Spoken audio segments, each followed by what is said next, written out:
Gemini King, Mike in the night, and the Gemini crew.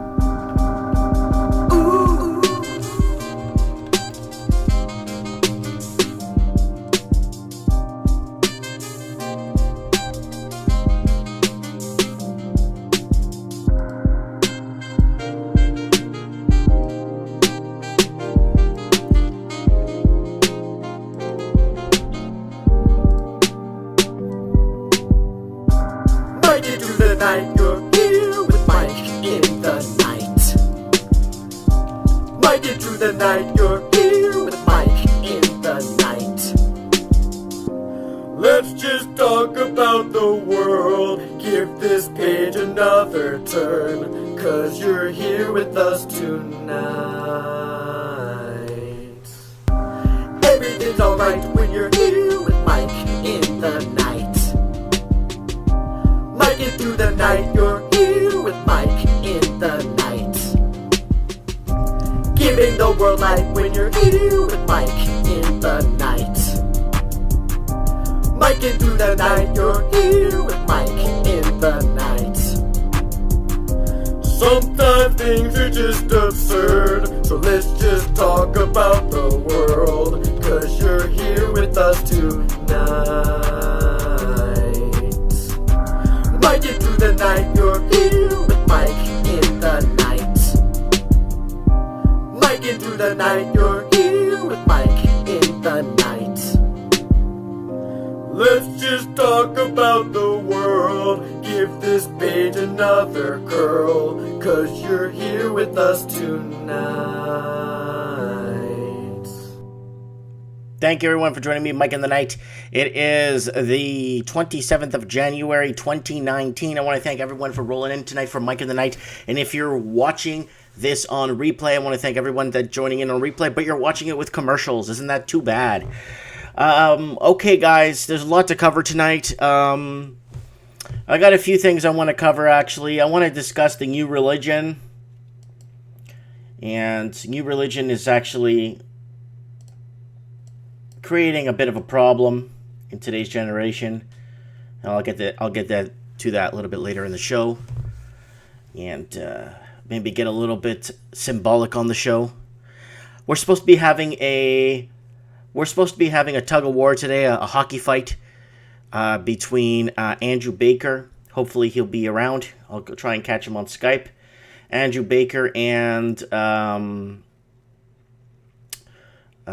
Evan, our truth analyst, to debate global warming, and it'll be really interesting later in the day. Let's see if we can get later in the night. Let's see if I can get him on Skype. I know Evan will be.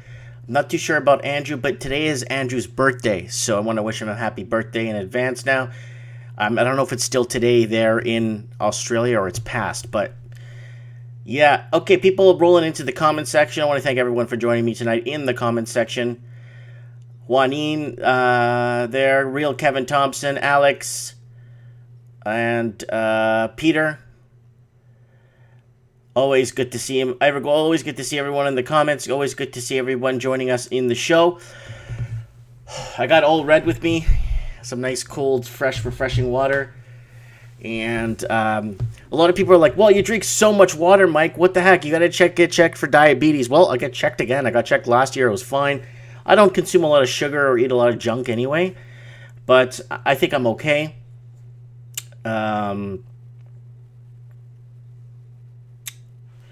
Water is good, and it's all I drink, and coffee too.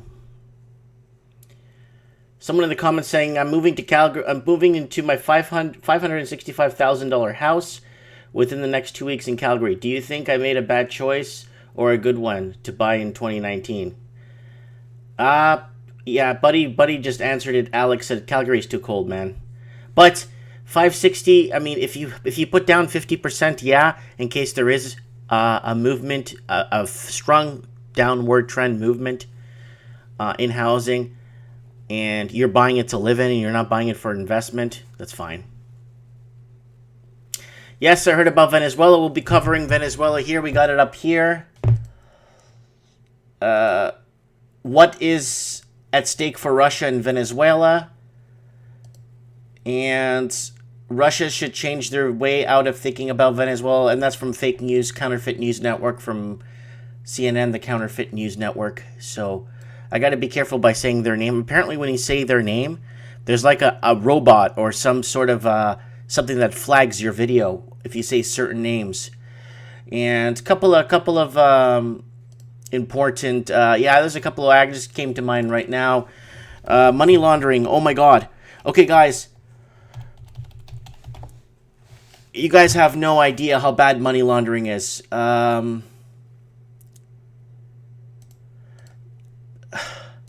Guys, you have no idea how bad it is, this money laundering in Canada. Okay, you know, you're probably thinking, like, money laundering, who cares? Like, billions and billions of dollars came in from China, illegally, funneled through Canadian casinos. It may cause World War III. Yeah, we'll look into Venezuela in Caracas. Maybe we should watch the, there's a event. Oh, it's on my other channel. I'm on my backup channel, streaming live for you guys. There's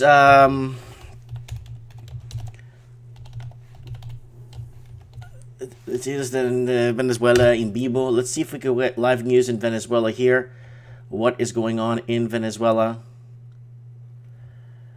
Maybe some news. Well, this is hours. This is hours long. This was posted a couple hours ago here in Venezuela. So we'll keep our finger on the pulse on what's happening in Venezuela. It is not looking good. The masses are... People are fed up. You know, people got to a point where they got nothing to lose, right? And when people got nothing to lose, they just fight back. They don't care. And that's what's happening right now in Venezuela. So we're going to keep our finger on the pulse this for the rest of the night. This thing's going. There's a live one here. Looks like Maduro has a speech here. Let's see if he's up. There he is. There he is. Let's see what he's saying here. De dictador son los que pretenden ahora imponer un carmonazo. This is what's very important now for me to say. Un guairazo de Guaire. He's just introducing here.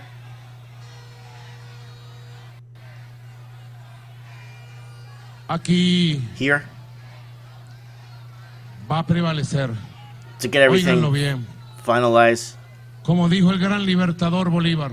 Like said the great. Hagan lo que hagan, aquí va a prevalecer es la voluntad del pueblo, la soberanía nacional. The great General Bolivar said here is nothing. We will preserve and keep our public on top of any intentions to dismantle us, to go against any conspiracy or battle or combat conspiracy. We have to prepare ourselves more and more. Hay que fortalecer los gobiernos. We need to strengthen our government. Aquí tengo we have al gobernador del estado Miranda. ¿Quién eligió al gobernador the governor of the state of Miranda, I think he said.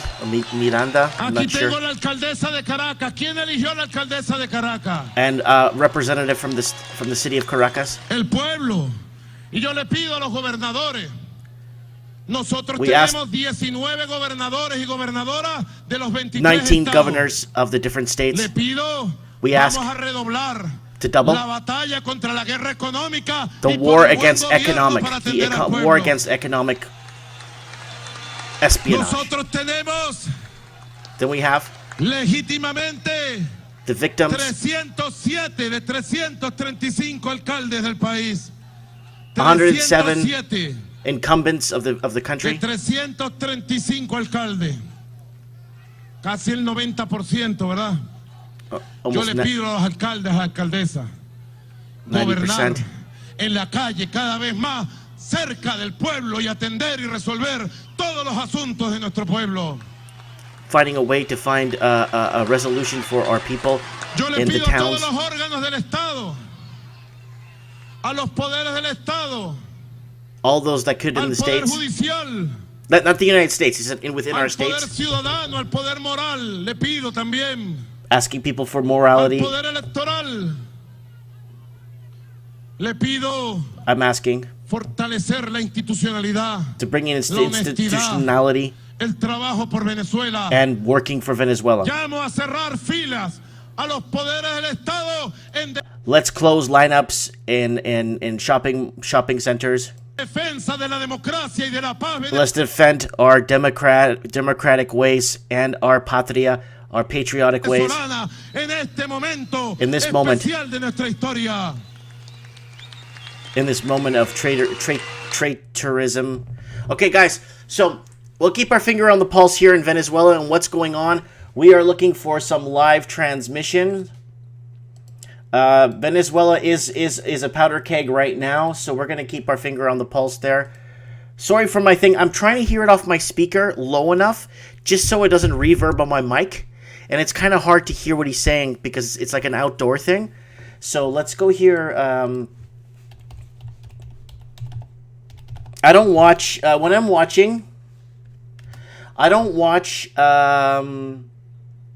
news from... Like, I wouldn't watch Spanish news or Mexican news, Venezuelan news from English-speaking side. I don't... If I watch Brazil news, I just watch it in Portuguese. I don't care what... If I watch news from... if I have to know something about what's happening in Spain or Portugal, I would watch it in their native languages and locally. I don't care what... It's crap gets lost in translation and people don't know what the heck they're talking about.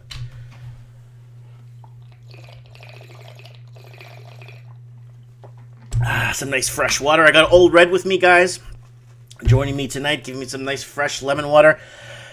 Okay, so here's Univision. Someone was telling me it's Telemundo, Univision Noticias. So people are telling me not, in the comments, not to believe what they say on this.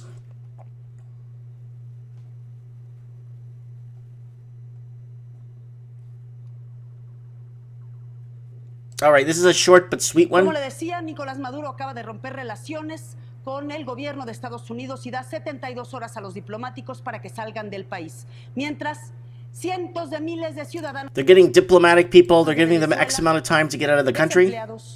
Con hambre, sin medicinas, han tomado hoy las no medicines, no food, lineups. Para exigir la renuncia de Maduro, el regreso de un sistema democrático en el país. And he's going to return the system of democratic system to the country. Todo convocado antes de la toma de posesión de Juan Guaidó, el presidente the position that was put in. La Asamblea Nacional. Se cumple 61 años del alzamiento que terminó con la dictadura de Marcos And it's a couple of years since his victory into parliament for him. Las imágenes de las movilizaciones son impresionantes. And this mobilization of the masses is impressive. No así las de simpatizantes de Maduro, simpatizantes políticos que fueron prácticamente borrados por el movimiento por la democracia en Venezuela. And it's a huge movement for democracy in Venezuela. El secretario general de la OEA y una de las voces más potentes desde hace años contra Nicolás Maduro ha reconocido a Juan Guaidó, condenó la represión del gobierno contra los opositores, ha denunciado nuevamente Almagro, detenciones de manifestantes, lanzamientos de gas lacrimógeno. So all these people are protesting basically against Nicolás Maduro. Miles protestan contra Nicolás Maduro. Se habla por lo menos el día de hoy de 6 muertos. So you can see what's going on there. This is directly from Venezuelan news.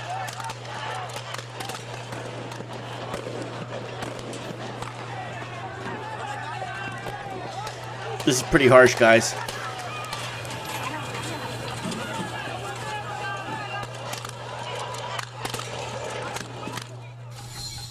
Por la madrugada, manifestantes, le digo furiosos por la escasez, por la falta de democracia, quemaron hasta convertir en cenizas. People are sick and tired with the lack of democracy. So they're basically working to create or reinstitute democracy. Lo acusan de convertir a Venezuela en un satélite de Cuba. Golpearon cacerolas, gritaron consignas contra el actual presidente, quien acaba de tomar posesión de un segundo periodo presidencial, Nicolás Maduro. Wow. So there's a lot of protests and a lot of things going against. Hace media hora, Nicolás Maduro, presidente de Venezuela, envió un mensaje a cientos de sus seguidores desde el Palacio de Miraflores. So he's outside the palace giving an announcement to his people. Acusó a los medios de comunicación de silenciar a sus seguidores. Dijo que los medios and all his followers. So this video we saw earlier, it's him and his followers here. This one.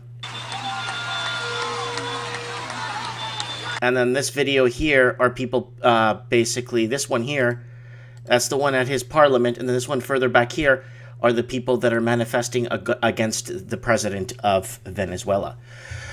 So that's what's happening and going down in Venezuela, but there's a lot of Russia going on and lots of things going on, so we're going to get into that later on into the show. Heck, let's do it right now. Why not? We kicked off with Venezuela. Trump's not building a wall, by the way, guys, and I told you guys this when he got elected. I told you guys he was going to get elected, and I told you guys he was not going to build a wall. Not because it's a bad idea or anything. I just believe people can get over walls, right? Okay, explain to me. My friend was telling me that there's a lot of refugees from, I think it was Ethiopia and Italy. There's no wall between Ethiopia and Italy. How did they get there, right? So people find ways to get into a country, right? Okay, let me head back. I don't want to ignore you guys in the comment section. What's going on here? Bring back democracy so they could vote for more socialism. That's what Supreme Canon's saying here.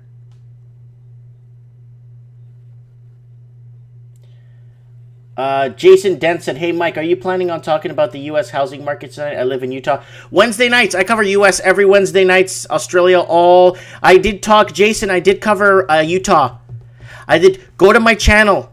Go to search. You'll see Utah. Type in Utah. I did a video just for you. I remember you telling me to cover what's happening in Utah. I did a good cover of Utah, and I covered it also in my Trends in the Housing Market. Wednesday nights, guys, is Trends in the Housing Market. Trends in the housing market, guys. Don't forget to join me Wednesday nights, where every English-speaking country we're covering the downfall of the housing market in every English-speaking country and how it's developing and how it's become. English-speaking countries right now are in an economic war right now. We're in an economic war. The Canadian, the American, the Australian, the UK proper. People that are 2, 3, 4, 5 generations of that country, that parents and great-grandparents invested into the infrastructure to build what it is today, can't afford to live in their own countries. So, join me Wednesday night for Trends in the Housing Market. So, Jason said he will check it out. Who's on a power trip here? Who's a bully? I'm not a bully.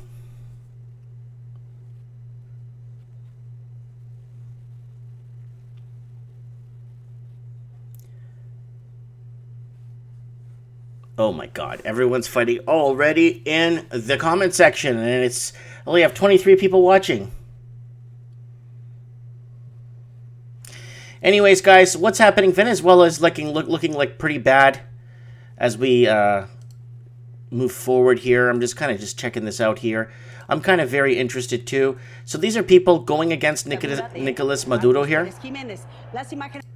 So these are people that are going against the president of Venezuela in mass to restore democracy in their country. Because if you've been living under a rock and you have no idea what's been happening to Venezuela, then I'm sorry that you have to hear it now. And if you don't even know that Venezuela is a country, then yeah, I think you better find a geography channel to get onto. Yeah. That's a Taco Bell, guys, giving us the signal that I'm talking too much. I'm just kidding. I am just kidding. Okay. I'm just closing a few windows here, guys. Remember, I'm a one-man show. I do this alone. So it's kind of tough doing it alone, having like all this stuff open and then reopening it when it collapses behind you. And yeah, I want to talk about a new religion that's crippling and spreading out its tentacles. Yeah, there's a battle on tonight, guys. I'm waiting for Andrew Baker, and I'm going to message him right now. He said he'll be on the show tonight. Hopefully he picks up. Hopefully he gets my message.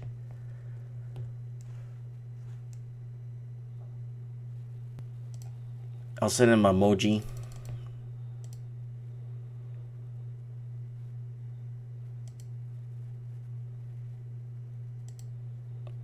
Let me minimize that. Okay, let's get to work here. All right, we got Walking Journey in the house. I said tentacles, not testicles. And Real Kevin Thompson is telling Steve to buy a house. No, Steve doesn't need to buy a house. I told Steve to get out of... He was looking to buy a house. I talked him out of it. Now he's thanking me. I told Steve I talked him out from buying a building for his company. I talked him out of it. So Steve should be doing okay financially. He said he's ahead, so that's good. Oh, there was an article. There was an article I want to read to you guys. How renting is better than owning right now, says the news. In Canada.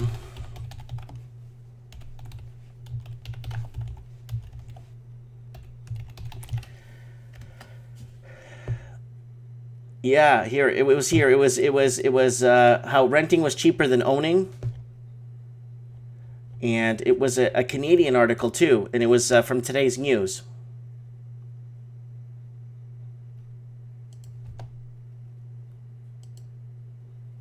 I'm not seeing it again. It was a really good right now in the markets.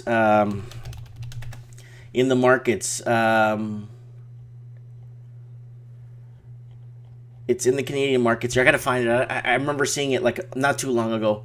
So let's get back to what's happening in Venezuela, because this is a huge deal, guys, and we need to kind of cover what the heck is going on here. So let's go back here. This is the live gathering that I was translating. Is the news from Venezuela. Let's see if we find any direct news from Venezuela. This is Telemundo. These guys are liars. Let's see what they have to say. I love how they have beautiful girls all the time. Vamos a enlazarnos justamente con Carolina Bigot, quien se encuentra en Caracas y tiene más detalles. Adelante, Carolina. Okay, they got a representative in Caracas. Let's see what she says.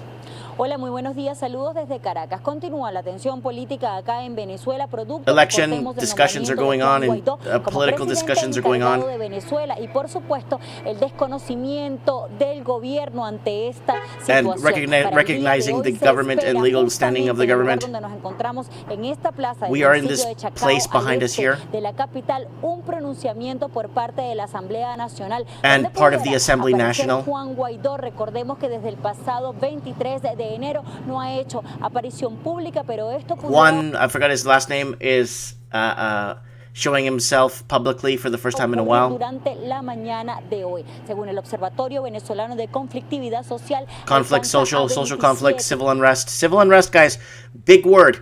Keep that in the back of your burner, on your back burner. El número de personas muertas producto wow, the amount of people that have died. Los cuerpos de seguridad del Estado. Es la información y el aporte que nosotros podemos hacer desde Caracas y con el retornamos al and hopefully we can find something we could get accomplished within Caracas. So guys, that's what's happening there. Wow, this girl right here is hot. Holy smokes. Oh, okay. So that's what's happening there. And let's see what the English news has to say about this.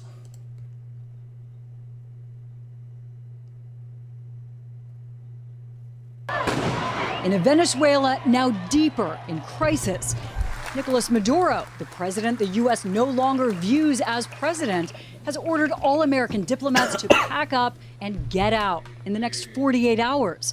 But today, a senior State Department official telling CNN that might not happen at all, saying there are no plans to close the embassy. We are closely monitoring the situation. Our personnel are still there. They've been invited to stay by the legitimate government and consistent with their safety. That's our intention.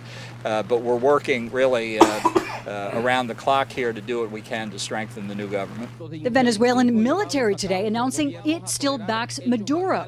But the U.S. backs opposition leader Juan Guaidó, the self-declared interim president, who swore himself in on Wednesday after weeks of turmoil, following what many have called a corrupt election in which Maduro claimed victory. On the streets, thousands have been demonstrating in support of Guaidó. At least 10 have been killed, more than 100 arrested, according to local reports. We have to throw the dictator away. So we need freedom.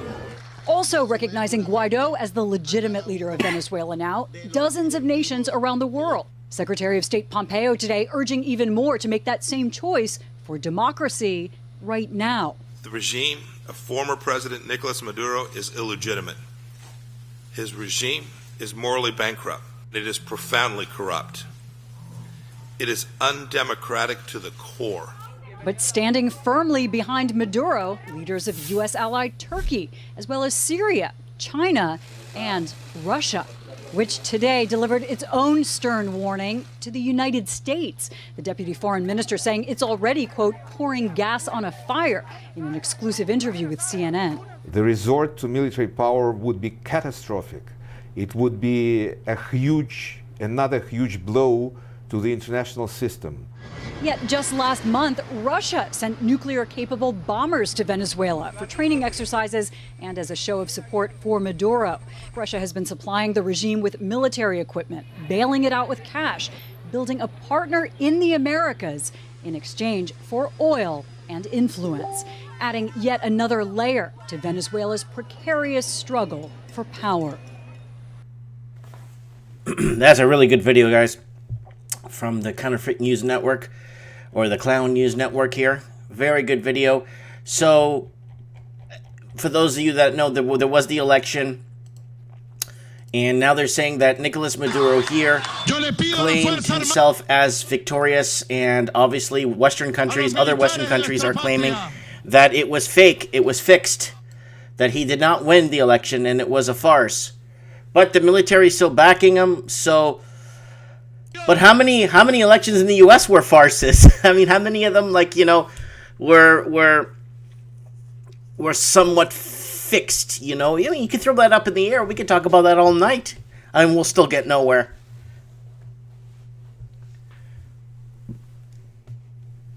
Yeah, someone saying, preach with facts and stats, not wishful thinking. Yeah, this is hot. This is a hot topic right now, so I'm following it. I didn't watch this State of the Union address. I was watching the other guys. ¿Cuántas pruebas hemos pasado, verdad? Somos, como le decían al Libertador. So you got the other countries, obviously, like Russia, China, and all the other countries, obviously, that do business with Nicolas Maduro on a regular basis, obviously on the side of him. And then you got Turkey, United States, and a couple other ones that are basically in favor of the other gentleman there. I forgot his name. No wall for Trump. I told you guys it wasn't going to happen. 3 years and change. I told you guys he wasn't. I'm going to find that video. He won't build a wall. And a lot of people were swearing at me and telling me off, saying don't put words in his mouth and blah, blah, blah. I would have told you this. I told you this a long time ago. He wouldn't do it. He can't. So what's going on? Socialism only works on the oligarchs who go in afterwards and buy up everything for 10 cents on the dollar. It's awesome for them. Yeah, of course.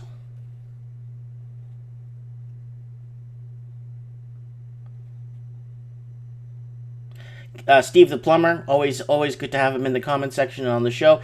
KT, if it was easy, particular, everyone would be doing it. Yeah, because Kevin Thompson is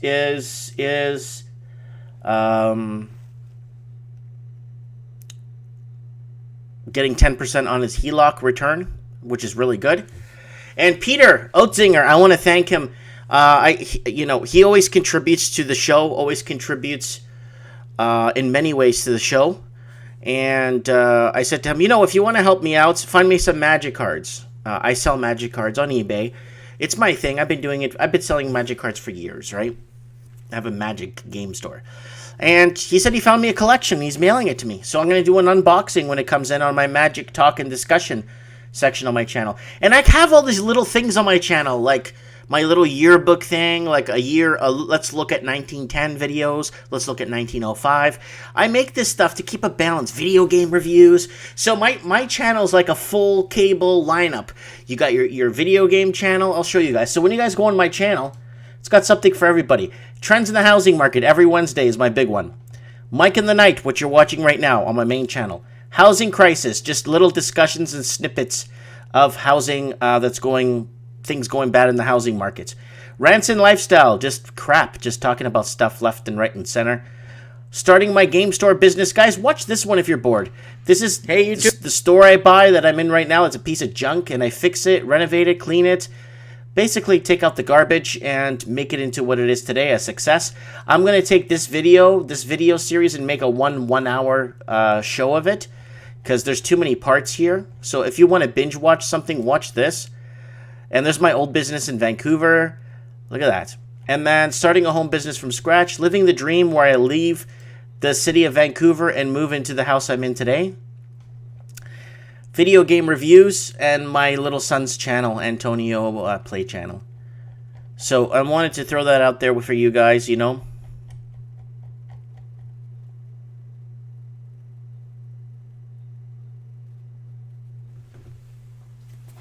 Oh, and I'm also getting a free Australian 2019 calendar to me. Thank you very much.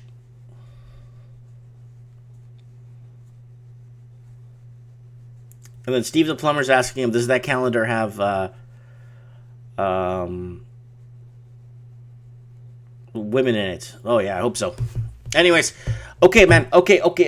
Let's kick off back what we're gonna go. Let's polish off a few of these stories real quick. Remember, I'm talking about the Great Canadian Brain Drain. Well, we're losing nurses here in Canada.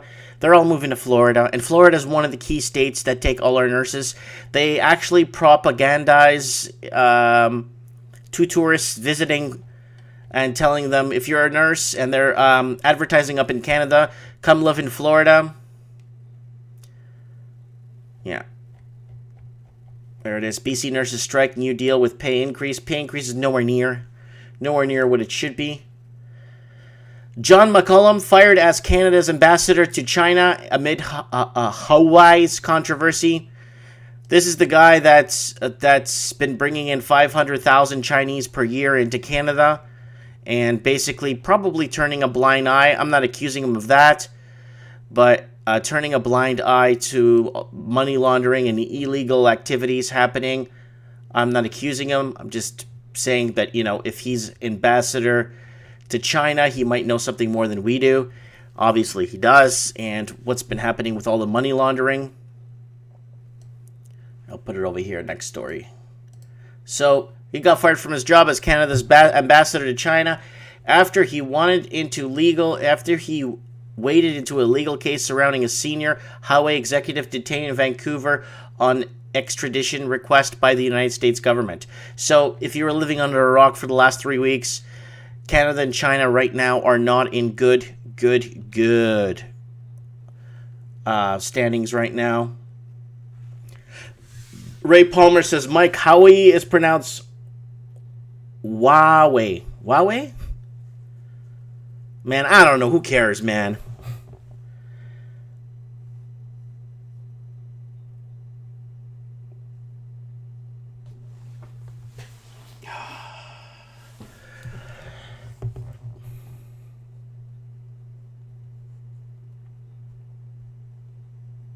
So cops are trying to shut down these illegal pot shops. Yeah, illegal pot shops. So let me go over a few more stories here before we get. Maybe we can get Steve on the show, give us a little bit of insight. Maybe we get Peter on the show after, and then maybe we could get. I really want to get Evan at the end of the show, and our guy Andrew. I might have to find him on Facebook here real quick, and I'm gonna have to throw down a message here. He messages me all the time anyway, so I could find him really. Here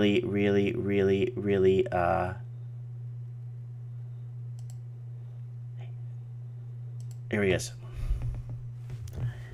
Hi. You there? It's his birthday today, so let's bug him.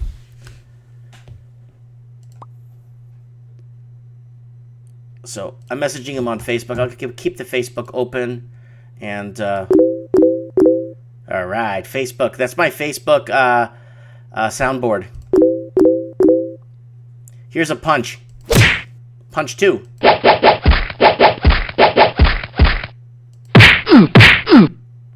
Yeah, later we'll drop the gloves. Hopefully he'll be on the show.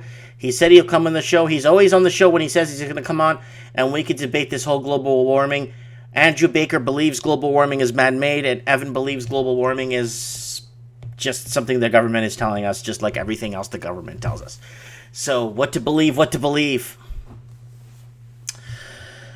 Oh, God. All right, well, let's do this again. I mean, it's not the same. Show Mike in the Night. So we got the Nicolas Maduro thing taken care of.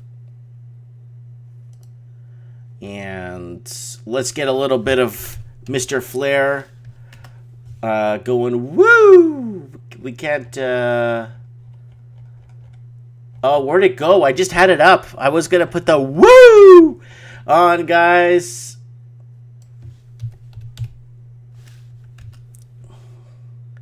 Oh, there it is. Oof, I thought I lost it. Oops, sorry. Here we go, guys. Woo! Let's see if we can get a guest on. Steve, you want to call me first, buddy? Where are you, bud? Call me first, Steve. If you're in the area, call me first, because I know your time zone is very weird, and it's like 1 o'clock in the morning where you are. So, Steve, if you're awake still, can you please call me? And we could discuss what's happening with Kevin Thompson. Woo! Yeah, it's good to have Steve the Plumber on. Really good guy. I should get one of these girls on the show. What are we looking at here? What am I looking at here? What am I looking at here? Yeah, a little bit of hey, hey, hey. Who wants a little bit of hey, hey, hey? Who wants a little bit of hey, hey, hey?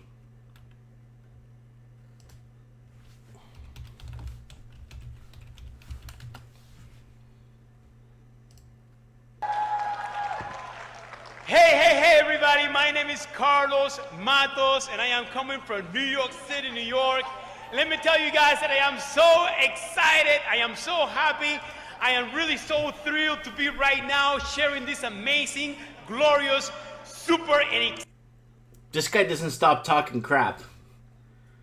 Holy smokes. Man, this guy doesn't stop talking crap. Yeah, we got him in the show tonight. We're going to have a little bit of him in the background. Who the hell is this? Hey, Mike. What's going on? Nada. How are you, my brother? Doing all right. How are you? I'm doing fine. Before we kick off the show tonight, Steve, can you tell some people how much I've saved you in the long run? You were going to buy a house. I talked you out of it. You were going to buy a building for your company. I talked you out of it. And now everything's depreciated in the last, month? Yeah, the commercial building's gone down about $120K.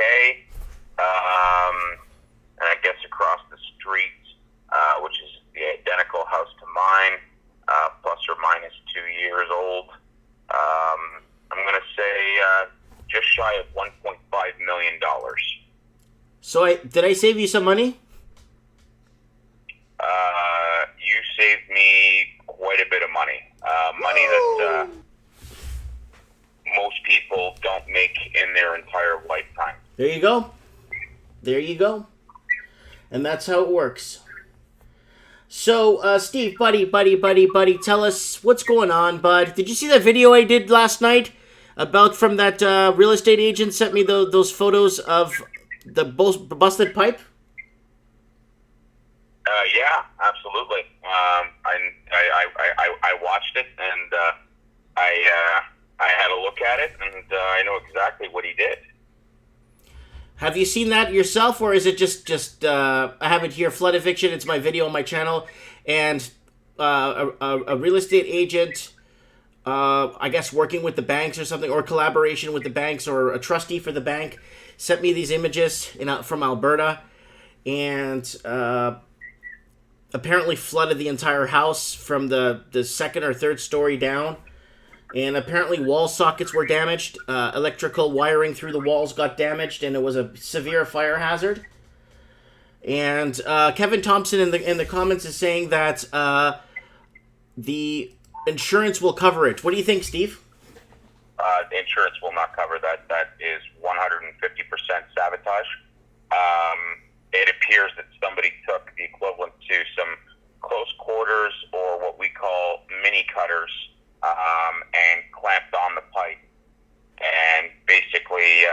tightened it up to the point of that it actually crushed the pipe and made a hole within the actual toilet supply line. Have you seen this a lot in your line of work? That right there, I think the last time I saw that was when an apprentice, 2 weeks on the job, tried to cut one of those lines. And, he was quickly told that that's not how you use a close quarters cutter or a mini cutter. You have to go around the pipe gradually and slowly but surely compress the wheel in so that you make a clean cut. Okay. Okay. Yeah, I just wanted to share this because I know you work in that. Look at this image, guys. This is crazy, man. Look at that! Look at that water just spewing out. And you see the water on the streets? That's crazy. Yeah. And yeah. So I mean, Peter's absolutely right. When it's absolutely 150% intentionally done, malicious. Insurance actually refuses the claim in its entirety. So what's the feud with Kevin Thompson? Why is he so upset? He's like, get this collar off. Well, I guess he'd love for me to buy a house and buy into this declining house market, and quite frankly, I'm just not signing up for it. And I guess he's just upset that I'm not keeping up with the Kevins or the Thompsons. Yeah, keeping up with the Thompsons. I love that, man. I love that. I mean, I might be an angry renter, Mike, but I'm sure as hell a very, very rich renter right now. Yeah, no, you are, because like I said, you didn't buy the building. You were trying to sell me on this building and how it was this, and then how it had this lift, a hoist or whatever, and it had this, an extra office space, and it had storage, and this. I'm like, no, don't. I know you're trying to sell me on that it's a good idea, but not right now. Yeah, no, absolutely. Kevin Thompson, how much did your rent cost last year? How about this, Kevin? How much did my house go down in value last year? Like $1 million? I didn't pay $1 million in rent there, big boy. Yeah. Kevin Thompson says he's paying down his mortgage. No, he's not. He's got a huge heat lock. Well, he's lending it out at 10 points, Vig. Yeah, but who's he really renting? Who's he lending the money out to? What's it secured on? On his condo in Oakville. No. Mike, Kevin Thompson lends you, okay, let's say $100,000 at 10%. Okay? For simple math. Yeah. What security does he have on that $100,000? Good faith? Well, no, nothing. Yeah, good faith or a signature. Okay, so he says first lien. Lien on what? Lien on a house? Hey, he can't execute a lien on a house as a personal person. I mean, if you're going to register, okay, I mean, like, 180K on a property. I mean, I don't know where the property is, but if he's trying to suggest that he's first in line as the first, as the mortgage holder, I mean, yeah, okay, he's secure by way of the house in the event that the guy defaults. But I mean, I don't know. There's a lot of red tape that you got to go through in order to make that happen. Yeah, so. There is. I think the paperwork will cost you like $8,000 just to get done properly, and lawyers and stuff. Yeah. So I'm sure he says he went through a mortgage broker. So I'm sure that he's doing what he needs to do. And you know what? If he's getting a 10% return on his money, great, fantastic. I don't know. Like, I mean, at the end of the day, your investment as a first charge mortgage holder, yeah, that's fine. but what happens when they're taking second and third mortgages out? Yeah, remember that lady who took a third mortgage at $100K at 10%? That's like $10,000 a year in financing. Yeah. Now, if Kevin Thompson went ahead and lent out that $180K, he'd lock at 10%, and then the homeowner actually went ahead and, agreed for the property to be, leaned at 2 times its actual market value, then you know what? He's in a good spot. Wow. Yeah, I see where you're coming from on a positive note about it, but I don't know. I don't think he's telling it like it is. So we'll keep that until we get him on the show. So right now it's all speculation until we could get him on the show and find out what he thinks. Here it is. Here it is. Steve, I found the article I was looking for by HuffPost. It was posted this morning. Renting versus buying. Why it might be a good time to hold off on a house purchase. I'd love to hear this. Okay. In the long-running debate on renting versus buying, the scales have tipped a little towards renting, at least in Canada's largest cities. I think Oakville's part of it, right? Rapid house price growth a few years ago, combined with rising interest rates today, mean renting has become cheaper than buying on a national level for a first time in years. National Bank of Canada said in the report this week. The report found that the mortgage payment on a median 2-bedroom condo like Kevin Thompson had risen around $2,000 in the fourth quarter of 2018, or about $150 more per month than the rent on a 2-bedroom rental condo. And it says, while both house prices and rental rates accelerated from about 2015 onwards, house prices rose much faster and mortgage payments left rental rates in the dust.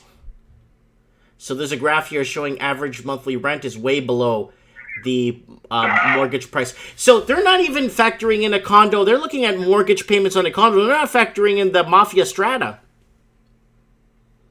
No, they're not. Because the mafia strata in some places is and for some people that don't in the states that are watching this, the homeowners association is what you guys call it in the South. Up here in the North, we call it strata fees.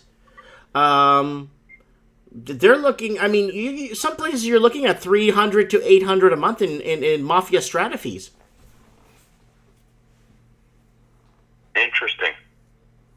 Very interesting. One other thing I find very interesting is Kevin Thompson just went ahead and said that the person has 50% down, and he lent them $200K or $180K. Then he went ahead and said that the house is $1.5 million. So if I take $1.5 million and I divide that in half, that gives me $750,000, correct? Yes. Okay, now I'm going to go ahead and I'm going to add $200K, to that. Yeah. So who holds the second mortgage? The first lender, the bank. No, he says he's first in line. He can't be. He can't be because there's still money outstanding. Yeah. He lent them $200K. They got 50% down, so that's $750 plus another $200K. That's $950. Where's the other $550,000? Well, obviously, it's obviously because if this person put that much money down, he could just go to a bank and not have to go to Kevin Thompson, right? Absolutely, and he wouldn't be paying 10%. Kevin, what do you say? Anyways, I mean, it's Peter said it perfectly. Anyways, moving on. This is so. Okay, anyway. Now it goes on to say this is the end of the investor boom. The largest implication here is actually for condo investors who buy properties on mortgage. For this group of people, in many cases, it may no longer be possible to cover carrying costs of a property with income from tenants. So that's what's happening. Renting now officially, according to the Huffington Post published today, has officially announced that you're better off renting than buying right now because it's cheaper. Yeah. And I wanted to tell you this right off the hop. I haven't checked it out yet. Maybe you can do a little bit of digging. Steve Saretsky put out a video today. Anybody who doesn't know who Steve Saretsky is, he is a fantastic and very honest realtor out of BC. And I have huge respect for him. Wish he sold real estate in the Greater Toronto area.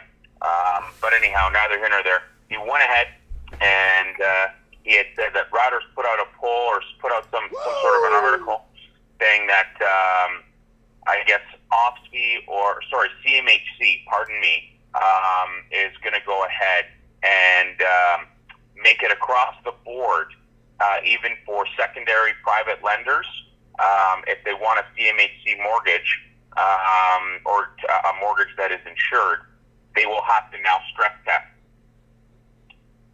Oh yeah, yeah, for sure. That should have been put in since the time of Moses. Well, at this point, I heard that a little while ago, that stress testing was going to become the new norm across the board. And at the end of the day, I just hope somebody else can find this article. I don't know if they've seen it, but if stress testing comes in across the board, even for the secondary private lenders or the B lenders, put out through CMHC, in other words, if they want that deal to be insured, it's got to be stress test. Good night, Irene. It's done. Yeah, it's over. It's over. It's over. It's over. Now let's jump on to the money laundering scandal here in BC. Steve, it's a lot more. It's more billions than I ever imagined. I did not know it was this big. And now the government's coming forward saying it's actually a lot worse than they ever imagined. Let's look at this. Let's watch this video here. And it's loading an ad. Okay, let's wait till the ad finishes. Vancouver, it's a city often called an important gateway to Asia's markets, but gangsters have also used the whole scheme for laundering. Okay, here we go. Let's see what this guy has to say here. Together in cracking down on a rampant and insidious form of criminal activity plaguing this province. We're absolutely committed to working collaboratively together and to do what is necessary with respect to the issue of money laundering and organized crime. The joint announcement from the Federal Minister of Organized Crime Reduction, Bill Blair, and BC's Attorney General David Eby, coming days after a drastic increase in the estimation of just how much dirty money has been laundered in... Steve, she said drastic increase. So this is what I was saying before. BC. It's a lot worse. Roughly $1 billion annually through casinos. $1 billion annually. That's just the ones they caught through the casinos. And horse racing, a figure apparently long on the federal radar but not shared with the province. We share a lot of responsibility here, but we really need the feds to be along for the ride. That means opening the lines of communication and better sharing information, something both politicians say has already improved. The RCMP apparently reaching out to provincial investigators in the past 24 hours as pressure mounts on the province to launch a public inquiry, something Eby says could jeopardize ongoing criminal investigations. We would like the prosecutors to be able to complete their work, certainly in the absence of public airing of evidence that could compromise their ability to ultimately prosecute a case. But legal experts who've been in a similar situation in scope and scale before argue that reasoning doesn't hold water. We make sure that we respect the fundamental rights of... All right. Anyways, so the one of the articles I read the other day was basically saying, hey, you know what? We were wrong about those numbers. It's billions and billions more than what we've thought. So how many billions do you think left Chinese shores in the last 5 years, Steve? Sorry, you cut out there, Mike. What did you say? How many billions do you think left China's shores into Canada alone? Not Australia, not New Zealand. How much do you think came into Canada? They're estimating over $1 billion a year. That's just what they're finding through the casinos. How much do you think left China's shores in the last 5 years? I would say if they're saying $1 billion a year, double it, if not triple it. So you think about $10 billion in the last 5 years? Sure, I would say that yeah, absolutely. Or how else, Mike? Did our real estate go ahead and go up 20 and 30% year over year. Where did all this irrational exuberance come from? I don't know about you, but I didn't get a 30% wage increase. Kevin Thompson definitely didn't get a 30% wage increase. All right, guys, if you're just joining us tonight, Mike in the Night, we're touching on a bit of real estate here, nothing too major. I'm here with Steve, my man from Toronto. We got what's it called here? Johnny Blazo in the comments, just joining us. Who do we got here joining us? Ray Palmer. And yeah, people joining us in the comments. We're just currently covering the money laundering that's going on in British Columbia. It's in the billions, and I cannot believe how much money was moved around. Bill Blair and huge amounts of money was moved around, and I think honestly, I'm gonna throw this out there. In the English-speaking world, okay, I'm talking about the United Kingdom, because the Chinese have been offloading their wealth in the United Kingdom for the last 10 years now, Steve. Toronto's more recent. It's a couple of years old, right? Because you saw the inflation in prices literally overnight, right? So Vancouver has been about 7 years now. The longest, I think, would be California. The Chinese have been offloading in California, I think, about 15, 20 years now. So, and Sydney in the last 7-8 years, and then Auckland, New Zealand in the last 5 years. I think total money that left Chinese shores would bankrupt all of North America, the amount of money that left all of Chinese shores to be parked in English-speaking countries. I'm thinking right now, Steve, about $80 billion in the last 5 years. Wow. Yeah, I think Australia's more than Canada. Australia is way more than Canada. Like, way more, Steve. I'm thinking Australia in the last 5 years is about $15 billion. Wow. Yeah. So, that's a lot of money, Mike. Yeah, I'm just kind of throwing those numbers out there. I have no proof, but that's what I'm kind of gauging from the amount of articles I've been reading on. Remember the one on Better Dwelling of how many billions of dollars the Chinese investors own in Vancouver and Toronto? It was staggering amounts and phenomenal amounts. Yeah. Anything else you want to add to the show, Steve? No, but I would love to go ahead and find that article. I think Moby may have come across it in terms of that Reuters article saying regarding the stress testing of all B lenders and secondary lenders that want to have insured mortgages from CMHC. So no doubt, I know that is quite possible because Mr. Siddell, head of CMHC, is very pro-choice when it comes down to stress testing. He wants many unqualified buyers removed from the market. And I don't blame him when you're sitting at the helm and you have a bunch of garbage on your books. Yeah. Well, that's what it's filled with, garbage. That's why the Royal Commission was put into place to Australia to see what banks were doing, and the amount of crap they've unveiled in the last couple of months is phenomenal. Yeah. Johnny Blaze is right, mostly Denworth. Denworth has a ton of garbage on their books. Ton of garbage. It's absolutely, it's insane. So Genworth is basically another CMHC, if you will. There's two of them.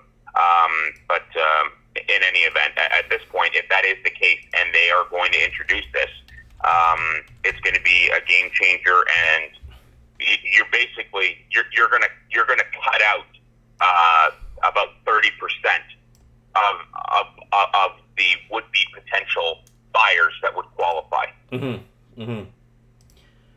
going to wipe out the secondary market.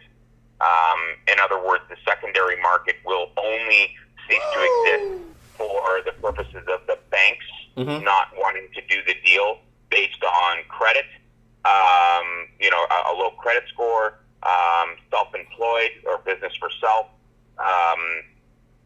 You're gonna see a Okay.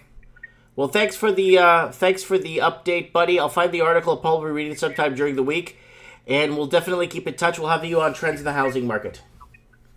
Absolutely. Take care, Mike. So good to be with you. Bye for now. God bless. Bye. So that's Stevie, our man Steve, and money laundering is a big thing. Before I kick off to the next story, I want to play. Oh, I gotta play this.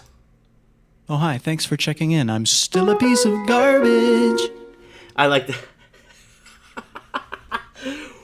Woo! Yeah, I just wanted to throw that out there.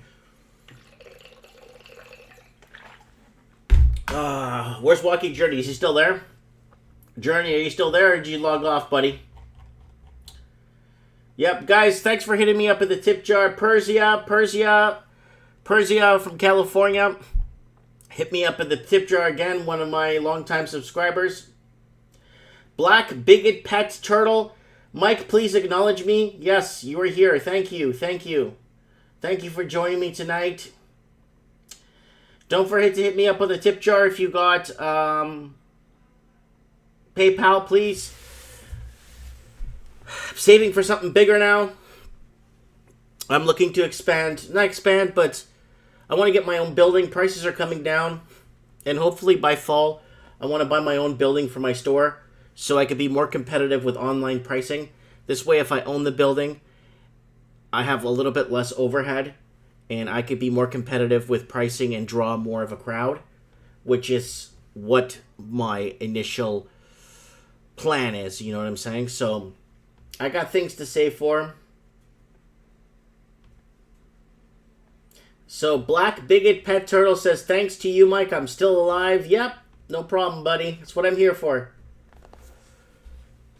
Steve is back in the comments saying, Kevin Thompson, sell your condo while you still have equity. A special assessment is coming your way. Your condo fees will rise. You have bad water lines in your building. Trust me, I know. So yeah, I would not doubt anything Steve says when it comes to plumbing. He knows what he's talking about. But all right, what are we gonna do, guys? What are we gonna do? I want to kick this story off here. I had it open here for a while. It's based off a true story, and I'm going to let you guys brace with it. Yussi Adler, along with his wife Jenny. There's no body odor that we have. There's nothing wrong with us. Yussi Adler, along with his wife Jenny and baby, were wrapping up their vacation in Miami and heading back home to Detroit last night. At least, that's what they had planned. All of a sudden, as soon as they took us off, they closed the gate, and then they said, oh, sorry, sir, some people complained that you had body odor. We're not letting you back on. The Adler family briefly boarded their American Airlines flight before they say they were asked to get off because passengers were complaining about their body odor. We don't have odor, okay? Nobody here has odor. Oh, stop, give me that. Oh, stop, okay? This is cell phone video taken by Yussi talking with airline staff after being booted from their flight. They said they're taking our stuff off, and they lied. The Adlers say they were told their luggage would be taken off the plane, but that did not happen, leaving them with only the clothes on their back. We have our car seat, our stroller, everything. American Airlines sent us a statement Wednesday night saying, quote, Mr. Adler and his wife were removed from the flight when several passengers complained about their body odor. They have been booked into a hotel for the night and given meal vouchers. They have been rebooked on a flight Thursday. Yussi, Jenny, and their 19-month-old daughter arrived to MIA early this morning in hopes they will be able to take off on their flight. We staffed several people in the airport, and it's embarrassing, but we asked them, do you think we smile? Because we just got kicked off of a plane for smiling, and they were like, oh my God, we're so embarrassed for you that somebody would do such a thing. No. I'm very frustrated. I want them to own up to what really happened and to tell me the truth. What was it? Wow.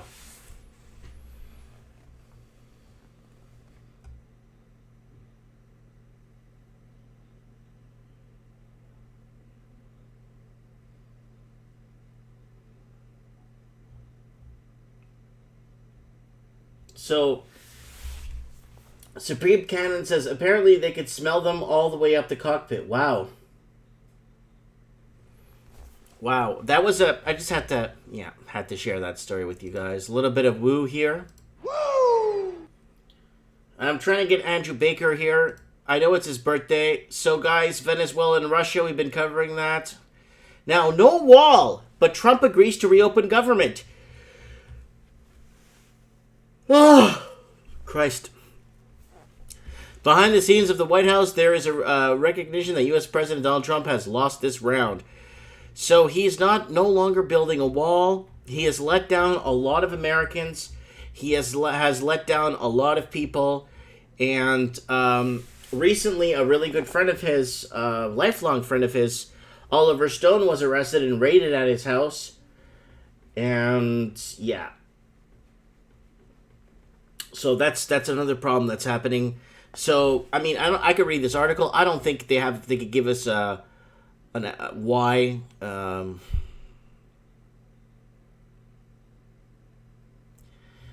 I thought he should, Mexico should have paid for this wall, and how when people send remittance, a lot of people send their remittance from the United States to Mexico. People send money every day.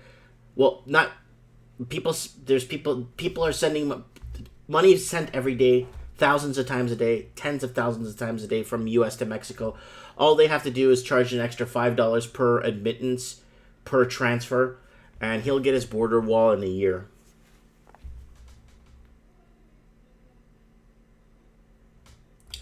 So, message retracted. Why?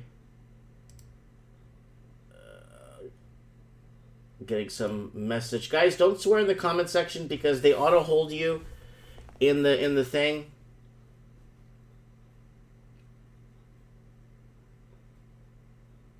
They're building a wall. The government is reopened for 3 weeks. They don't get a deal. He'll build it with military funds. Okay. Malby is saying Mexico is paying through trade deficit. Okay, good. So we're getting somewhere here. Malby, you wanna come on Skype and call me, buddy? You wanna come on live so we could actually see you? Come on the show. Call me on Skype if you want to be live. Get your camera going. Get some lighting. Get on the show so people can see your face. Moby is in the comment section there from the Greater Toronto area. I'd like to know what's going on his neck of the woods.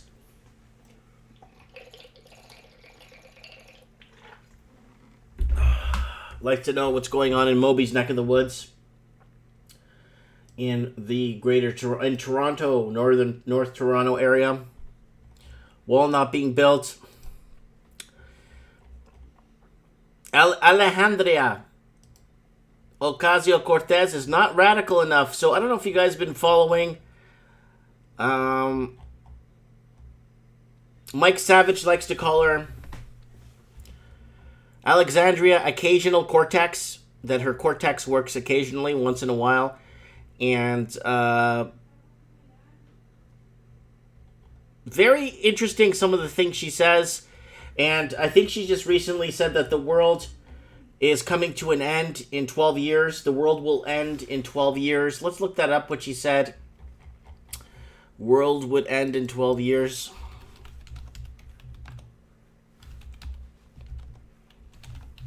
$12 Let's see what comes up. Yeah, this is from a few days ago. She stated here that the world, this is from USA Today, another lying, put this on their American news here. The world is going to end in 12 years if we don't address the climate change. So we really need Andrew Baker. He's not on. I'm trying to find him on. Recovering from my birthday yesterday. Happy birthday. He's on.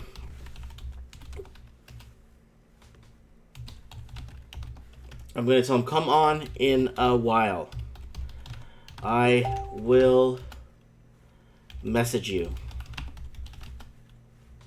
Please. Oh, Patrick just sent me a message on the Globe and Mail. Yeah, I covered this, Patrick. First or second story, bud. Already covered. All right here. Right here. Already covered. This is the guy that opened a bunch of visa offices with Canadian tax money to bring in more Chinese to compete with the lucrative investors. Is a big business for Canada, bringing in rich investors. Woo! All right. Woo. Okay, we got Andrew Baker. I got him on Facebook here. He's messaging me. So he's recovering from his birthday. So Malby is going to be calling us right now. Let's see if we can see him. Let me open my Skype on my end here on the computer. And Moby.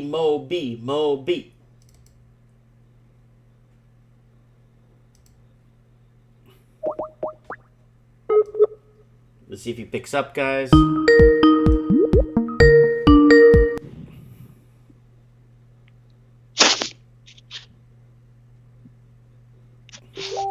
Yo, dude, what's up? Can you hear me? You can't hear me, can you? He can't hear me. Let me call you back. Alright, I'm gonna call him back. Can you hear me? I can't hear you. Okay, let's end call. For some reason, even with Peter...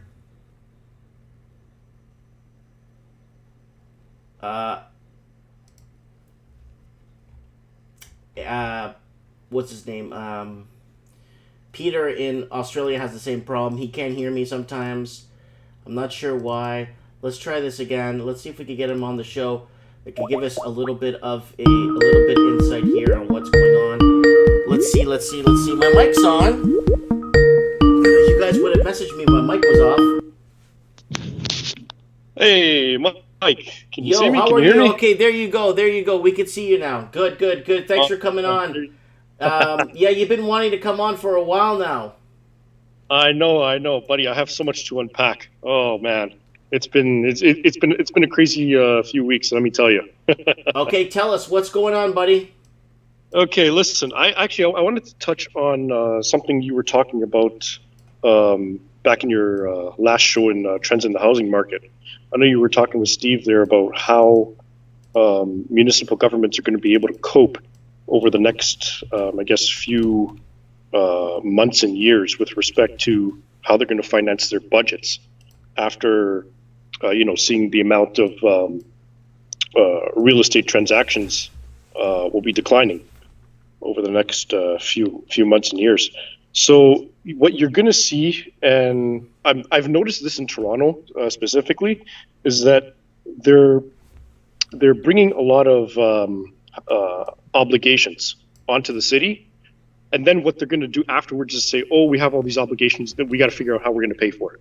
And then their likely suggestion to pay for all these obligations is to basically raise taxes. Right now, that's going to come in a variety of different formats, but the main thing that they're going to push forward is for raising municipal property taxes. But then they're also going to try raising user fees, implementing possibly a not a gas tax, but say like a City of Toronto sales tax. Yeah, something of that nature. Something where you can acquire a large amount of money in a short period of time, right? But I also noticed that the province is getting involved as well. Their aspect of things is they're going to try and remove or upload some big ticket infrastructure items away from the city to sort of offload the burden on the city. One example is, say, for example, the TTC. I guess for people who are watching who are from, I guess, outside of Canada, the TTC is Toronto's Transit Authority. They basically govern the subway, buses, streetcars, and we also have wheelchair accessible services as well. So. Yeah. What's going to end up happening, and I don't know if you've noticed this as a trend across the country, on the provincial level, you're seeing more conservative governments being elected. Whether it's the conservative government in Manitoba that was elected a couple of years ago, the new conservative coalition that was elected in New Brunswick, we have the conservative government that was elected here in Ontario provincially. It looks like in 2019, you're going to have a conservative government again, or once again, in Alberta. Yes. I guess BC is the only exception to that rule.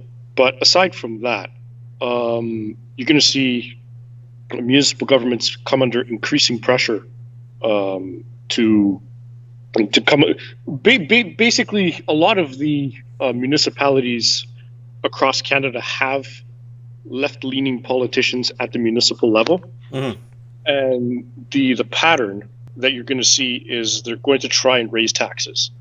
Doesn't matter which way it's going to happen. It's either going to be property taxes, it's going to be user fees. They're going to try different types of licensing, something like that.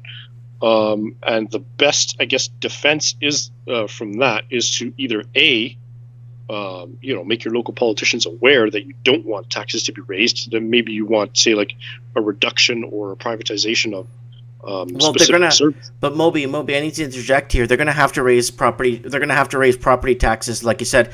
That's one thing they're going to be raising. But do you remember the trends in the housing market? I covered it was 2 weekends ago. It wasn't with Steve, but I was reading the article about that textile company in Vancouver where their property tax. Yeah, it was the article. I was reading it. I wasn't coming out of my brain. And they have to lay off 101 people because they want to sell it before the property tax is due for the year. Exactly. These are big potatoes, dude.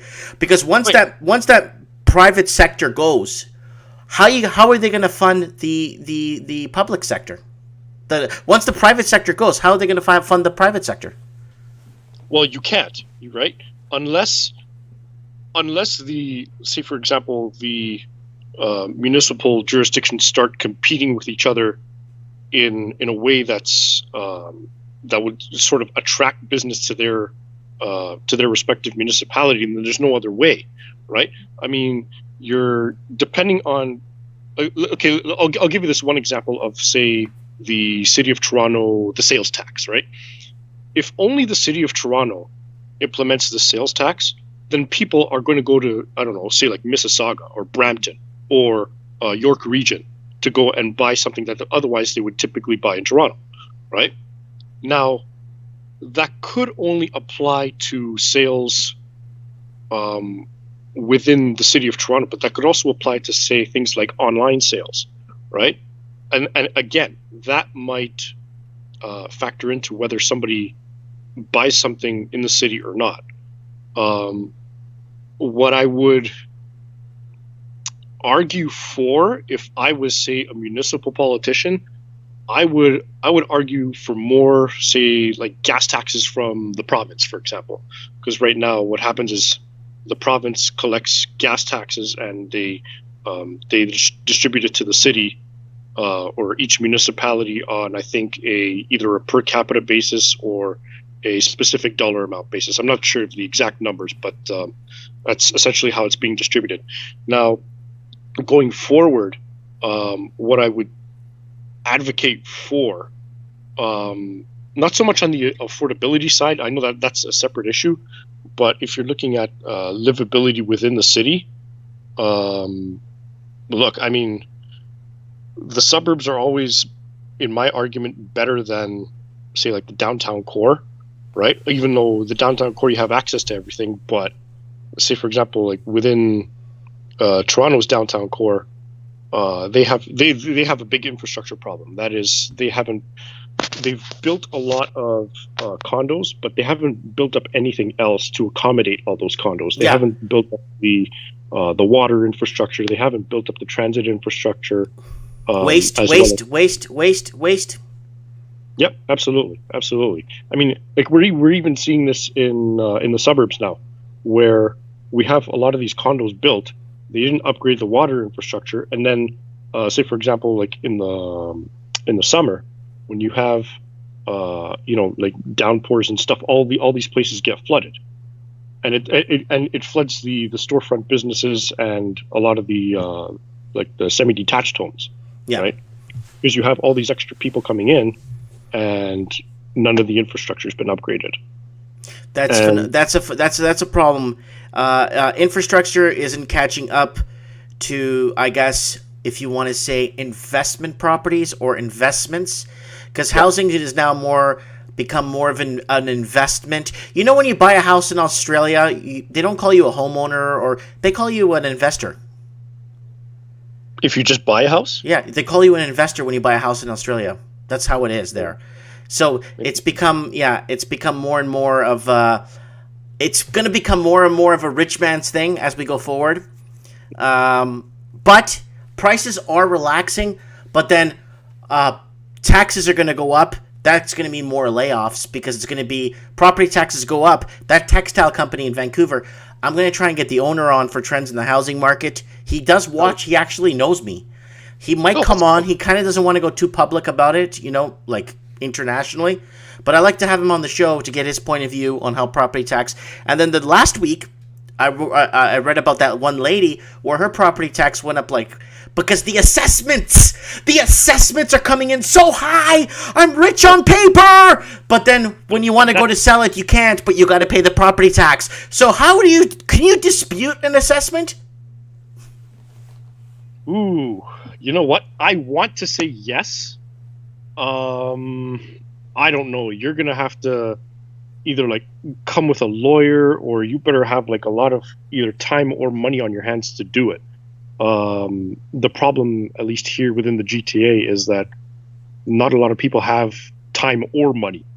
And well, for the reasons that we just stated, why don't people have a lot of time? Because they're too busy working, right? And why don't people have a lot of money? Well, because housing is unaffordable, and then they're paying most of their wages to putting a roof over their head, or putting food in their mouth, or paying for transportation to go to and from work, right? Okay, I got a question. Hold on, one question here.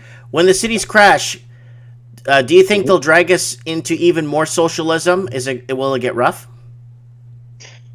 I don't know. I say that, and I can't say that I have a good answer for that. And I say that because as a trend, at least what I'm noticing now within the GTA, is that a lot of people are moving outside of the city, right? So you see places even outside of Milton, Brantford, London, Cambridge, the Golden Horseshoe, Stony Creek. Even those areas are now building up, to which the provincial government is now looking at increasing train transportation, building new highways, even out eastward, say places even outside of Pickering, Oshawa, Bowmanville, Cayuga. Yes, Cayuga. Well, I know, of all places, right? Yeah. Here's another thing I'm noticing too, I travel a lot within Canada, but more so within the GTA as well. And almost every time I go somewhere, whether it's east, west, north, or south, and I typically look at either my social media feeds, be it Facebook, Instagram, or whatever. And whichever geographical location I'm going, I notice that I always get ads for local real estate markets as to what the heck is going on. So say, for example, I'll get if I'm going east, I'll get an ad pop up on my Instagram feed about, I don't know if you've heard of these guys, Minto Homes. Mm-hmm. They're the guys who are doing, I think, the 1 year maintenance free. The freebies, a little bit of freebies, but it's you know how I feel about strata fees, right? So, okay, continue. Yeah, so like I was saying, it's geographically, wherever I go, I'll always see these ads, right? In fact, I actually posted on the Facebook group there. I was sponsored ad section. It was if you see a sponsored ad, whatever, on your social media feed, just post it here, and then we could all see. And it's how, and then I said, how low will the developers go, right? They're going to be giving one offered 1 year, no mortgage payments. Yes, I did see that. Yeah. And there's others offering one year, year and a half, 18 months, whatever, no maintenance fees or whatever, or we'll cover the strata fees or anything like that. And I'm like, you've reached the top of the market when developers are coming in and giving you, and they're not even really deep discounts, right? They're discounts to an extent, but I still wouldn't go in. I know I was having this argument with my brother earlier today, and we're talking about, because he wants to buy and he's got money for a down payment, and I said, just wait, relax, take it easy, right? wait until maybe like the end of the year, early 2020, something like that. I think there's going to be a mini crash. There's going to be a mini buyback around the winter. You're going to see a little stimulus, and then it's going to crash again in the spring in 2020. So you're seeing more like a double. Yes. This is a very interesting cycle, because never in human history have we artificially lowered rates to such low levels. Never in human history have we built a failing economy on top of another failing economy. That's true. So you're going to see the one crash, and then you're going to see the other crash to actually make up for the first one we didn't fix. But they also the interesting thing I find here is, well, let's take this into consideration as well. We still have, from a trade perspective, we still have the tariffs on our steel and aluminum, softwood lumber in the West Coast.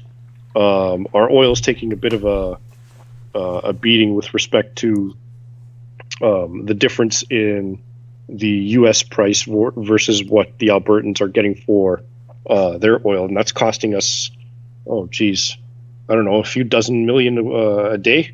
Yeah. Right. Yeah. So I know. So, and as a result of that, people or investors they're fleeing the Canadian dollar, and our dollar's tanking. So let me throw this back at you. Where do you think you would see, as a result of, I guess, this mini crash and then the subsequent crash afterwards, where do you think you would see the dollar in, say, like a year? The dollar should stay in and around the 70 to 75 cent mark, provided we do raise interest rates. Okay, I would tend to agree. However, I don't think we will be, in terms of say raising interest rates. And then guess what we're going to do? We're going to be building a castle in the sky. We're going to be building our third economy on the second economy that failed. And we're going to figure out a way to get out of this temporarily, and it's going to be a patch. It's like we're on a lifeboat. We found another hole. We're going to fix that hole, but we still haven't really fixed the first hole. And now it's going to be a castle in the sky, and you know what? It's going to come crashing down even worse. They need to raise rates before our dollar goes into hyperinflation mode. Yeah. Let's put it this way. Let's talk about that castle in the sky for a second. I mean, even before that, you've noticed how certain industries have been, I guess, I don't want to say deregulated, but yeah, you could say certain industries have A, been deregulated, and then B, have been sort of mixed into the market. I'll give you two examples. The first one is the whole taxi versus Uber versus Lyft debate, right? You have, regular people coming into the market and undercutting the licensing standards of municipalities with respect to personal transportation. Personally, I don't, from a capitalist point of view, I don't have anything wrong with that. I'm saying I go, but what has that done as a whole, right? And I got sort of a glimpse of this when I was running for city council, is that you have basically the entire taxi industry was flipped on its head, where you now have people entering into the personal transportation market. They're buying brand new vehicles, and they're basically, as a a second part-time job or whatever. They're a personal taxi driver and personal transport driver, right? I'm not saying that's a bad thing. But you know how they could have fixed this? An entire industry. You know how they could have fixed this in Ontario? This whole taxi Uber problem. Yeah. They could have just did what they did in BC. And what did they do? Remind me. You're gonna love this. I did a whole video about this one. Here we go. You need a criminal background check. Your vehicle you need to get a special license like a taxi driver does. Then you have to get a certification on the vehicle with a special sticker, and then you got to pay extra. So for someone to do something like that and a clean abstract background, oh my God! If they did that in California, the city would burn overnight. But in Canada, they do it. Everyone lays back and says, okay, well, we'll comply to that and pay thousands of dollars in unnecessary inspections and stickers and background checks. So they just did that, and people just gave up on it the second they implemented all these laws. Aha. So in BC, they went the other way. Yeah. Right. So they went more, I guess you could say, protectionist in favor of the existing cab drivers. That's correct. Whereas here in Ontario, we went, we took sort of the free market approach. Whereas we're like, you know what, let everybody do their own thing. And if I don't want to say if the taxi drivers suffer, they suffer, but that's essentially what it is, right? Because this all started at the municipal level, but as you know, municipalities are creatures of the province. At least that's the way it was defined here, with respect to. So we had an ongoing court case with respect to when we were trying to reduce Toronto City Council from 47 seats to 25, and that was one of the main arguments in that case. So as a result of that, the province is responsible for what happens in a municipality. Right. Now, the second example I want to give you is the whole home sharing, Airbnb, and hotel debate, right? So the hotel, I guess, industry, in effect, was deregulated the same way as the taxi industry was. Now, what that did was that gave people an opportunity to, I guess, earn money for renting out or for short-term rentals on unused space in their existing dwellings. Right. So as a result of that, you now have basically the short-term rental space is flooded now with a whole bunch of new spaces that otherwise the hotel industry had a monopoly on. So essentially out here in the East Coast, I don't know what it's like in the West Coast, but here in Ontario, it's for the most part pretty unregulated, except with Toronto. They just recently passed some regulations in the city, very, very small regulations, nothing too crazy. But you see how sort of this, I don't want to say this underground, this black market economy has sort of emerged. Well, I wouldn't say it's a black market. It's the changing of times, and a lot of cities either embrace it and allow people to move ahead and grow, because there's not a lot of jobs out there. Let's face it, okay? That's and if true. you were handed down a property by your parents, I'm not saying it's a bad thing, by the way. Huh? I'm not saying it's a bad thing. No, I know. But let's say you're handed down a property, and you're tired of renting it out to people that trash it. I'm just gonna Uber it, takes a few pictures, and then get a little side job. Or you pick up a good electric car and you start driving people around doing Uber. There's a lot of good things. Okay, but Canada, for some reason, is always so protective and about introducing you. You know what I'm saying? Other cities, we have an issue. We as even as a whole, as a country, we're very protectionist, and we don't like to admit it in some cases. One issue. Okay, there's three. I would argue, no, not three. I would say two prominent examples at the national level where this has taken place. The first one was this whole issue of supply management with respect to the dairy industry. Right.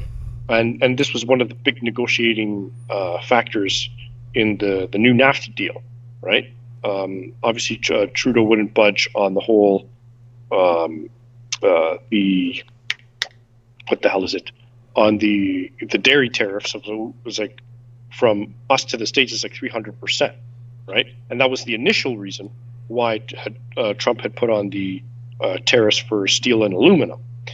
Anyway, there's this other one, which not a lot of people are aware of, but you may remember a few years ago when I believe it was either, I don't know if it was Verizon or AT&T tried to come into Canada. I don't know if you remember that. Yes, I do. And the big oligarchs, Rogers and Telus, basically shut them out. Yeah. Bell, Rogers, and Telus, the big three. They basically used, and this is another issue that we have.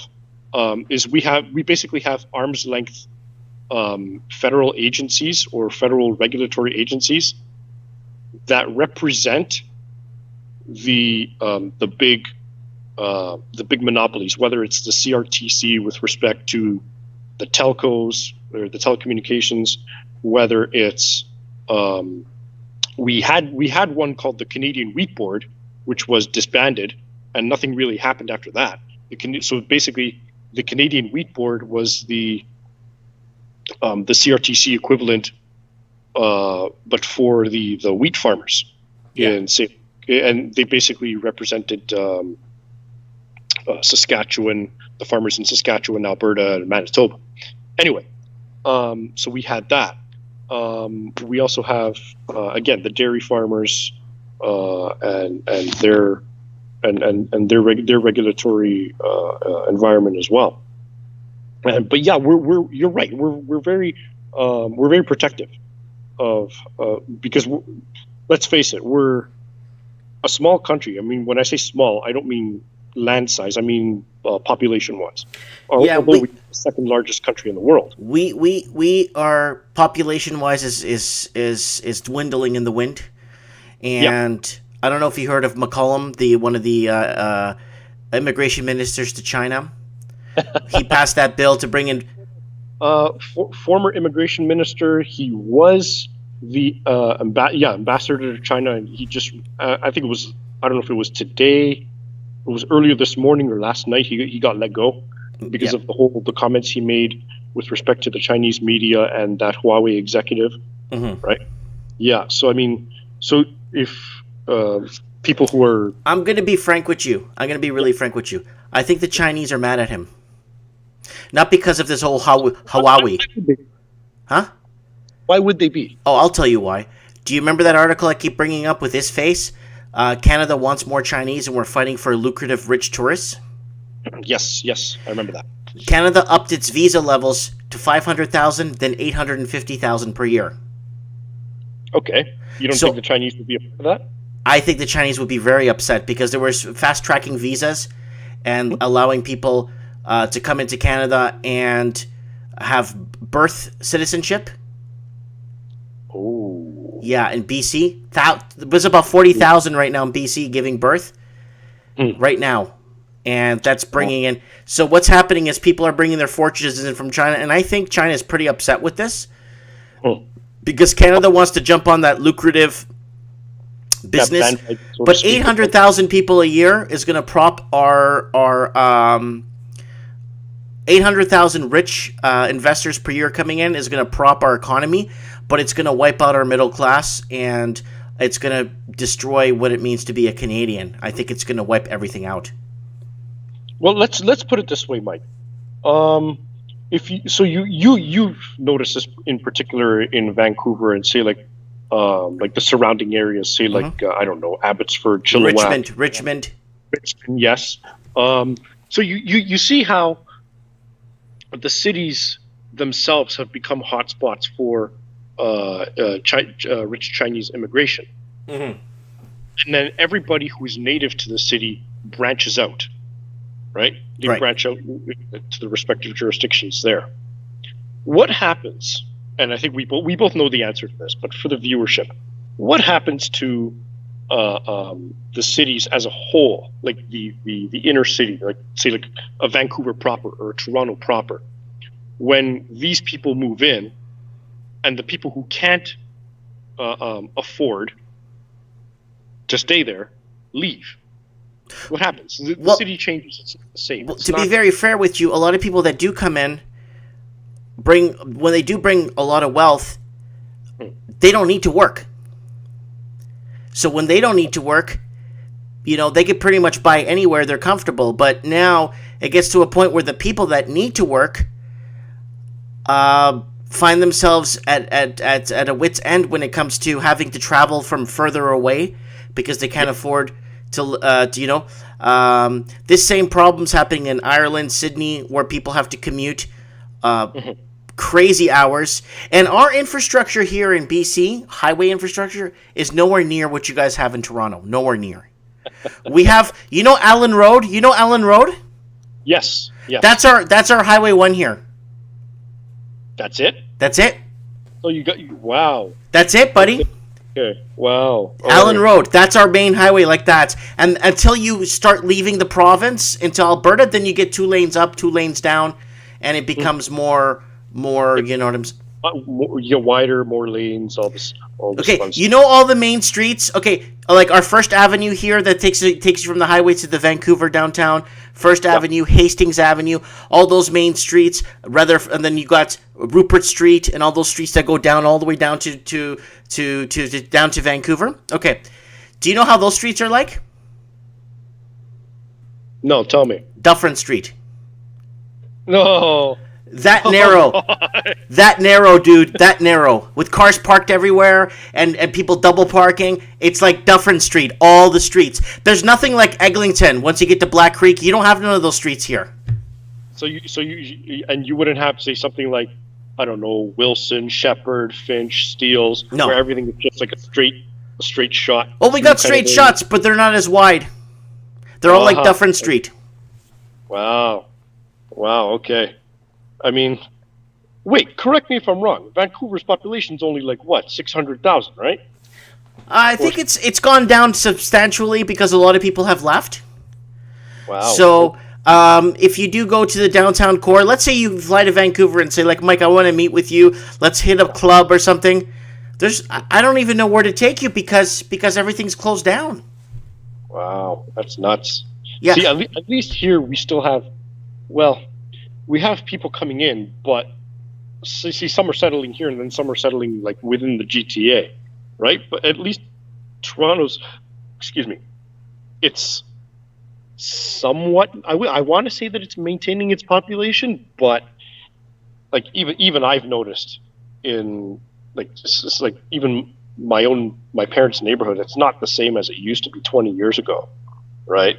I mean, it's because we're lacking on having children. So I have my third child coming in about 7 weeks. So I'm doing my part. I'm having my children. I'm raising them. I'm teaching them. A little bit of the European background, a little bit of the. I love these pop-ups. I got a pop-up right here. Stop disappointing in bed. I love these pop-ups, dude. Oh my god, these things are hilarious. That's funny. I love it. To be frank with you, I'm doing my thing, raising a family. I think what happened is a lot of propaganda has created fear in people not to have families, and I think it's created fear of people that they can't afford to have a family, and a lot of people.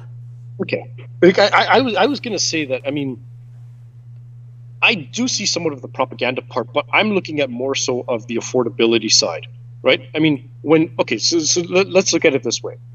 I've noticed a lot of my friends who I either went to high school with or went to elementary school with, they've all moved out. And when I say moved out, I mean like not even Richmond Hill. I mean like further north, like Barrie, Bradford, Collingwood. Go further northeast, Peterborough. See, you're lucky. You're lucky. Yeah, no, I'm still here in the city proper, right? Yeah, but you're lucky. Can I tell you why? Because once you leave Vancouver and the Lower Mainland, you got these little cities that go up to Hope. Once you pass Hope, it's Merritt, where I am, which is 2 hours away from the city. But then you have to go really far to Kamloops. You got to go to Kelowna, and you got to go really far. Unlike you, those cities are still 45 minutes, 50 minutes away on a good day. Yeah, that's true. Yeah, here you got to go hours away. Yeah, so you guys are more, dare I say it, landlocked. Yeah. Right. I mean, because you're so I don't want to say. Well, I guess your cities are more further away than typically ours are. Yeah. Right. So I guess we, as say like the GTA, geographically speaking, we can still function to an extent, but even that though. Like say if you go outside of call it Milton, Burlington, Oakville, like even those places have gone like stupid expensive, right? You just ask Steve; he'll tell you all about that. But the point being is people are like I said earlier, people are spending more money to put a roof over their head. They're spending more money to eat, and they're spending more money to go to and from work every day, right? And it's not just money; it's time, right? And because of that that financial commitment and that time commitment, they don't have time to have kids, and they can't afford to have kids. So it's like a double whammy, and it's like, if you try to, well, you can have kids, but it's just like, well, who do you have to take care of them? You know what I mean? But do you know why? But do you know why your parents did? Your parents, my parents, and like everybody that exists today. Do you know why? It's because a majority of our fathers worked and our moms stayed home and raised us. Yes, in fact, that's exactly how. Okay, so I don't know if I told you this earlier. So I come from a family of 5 kids, right? I'm the second out of the 5.